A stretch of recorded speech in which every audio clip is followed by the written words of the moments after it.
नमस्कार दोस्तों, स्वागत है आपके अपने YouTube चैनल पर। आज हम आपके लिए नवरात्रि व्रत कथा लेकर आए हैं। कथा सुनाने से पहले आपसे निवेदन है कि हमारे चैनल को सब्सक्राइब करें और बेल आइकन को दबाना न भूलें ताकि आपको हमारे सभी वीडियो की नोटिफिकेशन मिलती रहे। अगर आप भी माता जी के भक्त हैं तो कमेंट सेक्शन में जय माता दी जरूर लिखें। तो आइए शुरू करते हैं नवरात्रा व्रत कथा। प्राचीन काल में चैत्रवंशी सुरथ नामक एक राजा राज करते थे।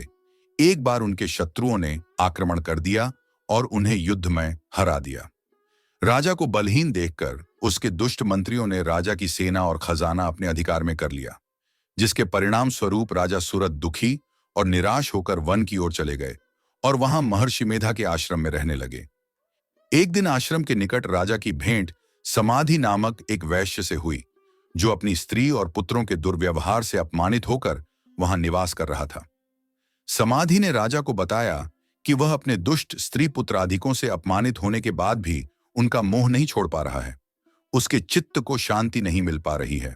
इधर राजा का मन भी उसके अधीन नहीं था।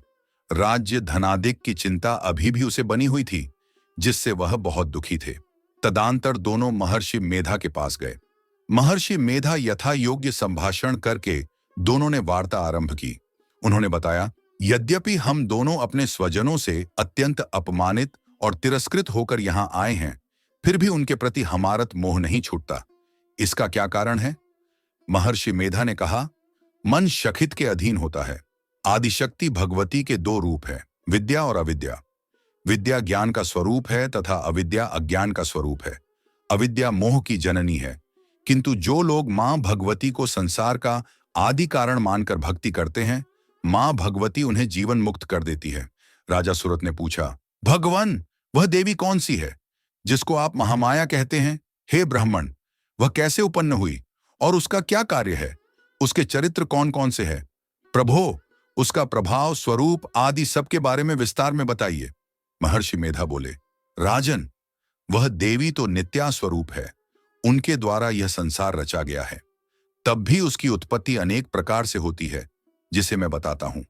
संसार को जलमय करके जब भगवान विष्णु योग निद्रा का आश्रय लेकर शेरशैया पर सो रहे थे, तब मधुकैटभ नाम के असुर उनके कानों के मैल से प्रकट हुए और वह श्री ब्रह्मा जी को मारने के लिए तैयार हो गए। उनके इस भयानक रूप को देखकर ब्रह्मा जी ने अनुमान लगा लिया कि भगवान विष्णु के सिवाय मेरा कोई रक्षक नहीं है। किंतु विडंबना यह थी कि भगवान सो रहे थे। तब उन्होंने श्री भगवान को जगाने के लिए उनके नेत्रों में निवास करने वाली योग निद्रा की स्तुति की। परिणामतः तमोगुण अधिष्ठात्री देवी योग निद्रा भगवान विष्णु के नेत्र, नासिका, मुख, बाहु और हृदय से निकलकर ब्रह्मा जी के सामने खड़ी हो गई।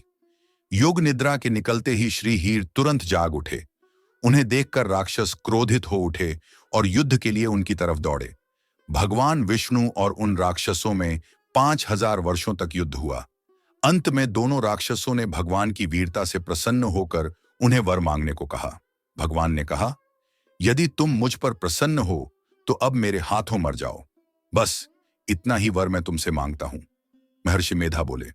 इस तरह से जब वह धोखे में आ गए और अपने चारों ओर जल ही जल देखा, तो भगवान से कहने लगे, जहां पर जल न हो उसी जगह हमारा वध कीजिए।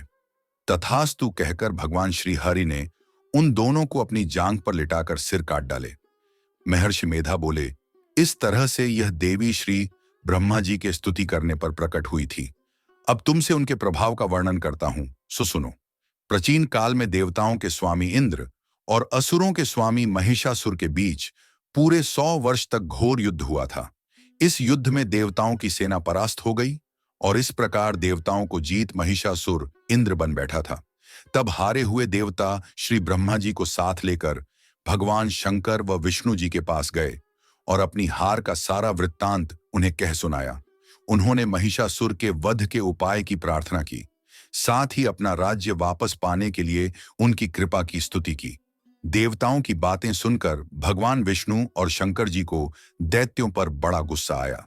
गुस्से में भरे हुए भगवान विष्णु के मुख से बड़ा भारी तेज निकला और उसी प्रकार का तेज भगवान शंकर, ब्रह्मा जी और इंद्र आदि दूसरे देवताओं के मुख से प्रकट हुआ, जिससे 10 दिशाएं जलने लगीं।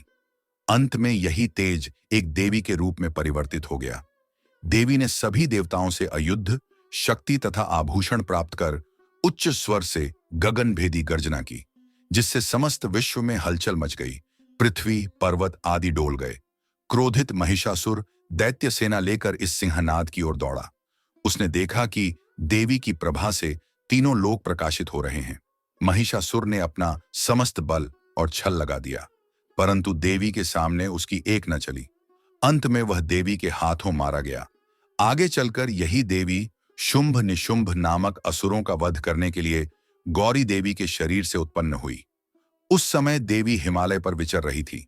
जब शुंभ निशुंभ के सेवकों ने उस परम मनोहर रूप वाली अंबिका देवी को देखा और तुरंत अपने स्वामी के पास जाकर कहा, महाराज, दुनिया के सारे रत्न आपके अधिकार में है। वे सब आपके यहाँ शोभा पाते हैं। ऐसे ही एक स्त्री रत्न को हमने हिमालय की पहाड़ियों में देखा है। आप हिमालय को प्रकाशित करने वाली दिव्य कांति युक्त इस देवी का वर्ण कीजिए।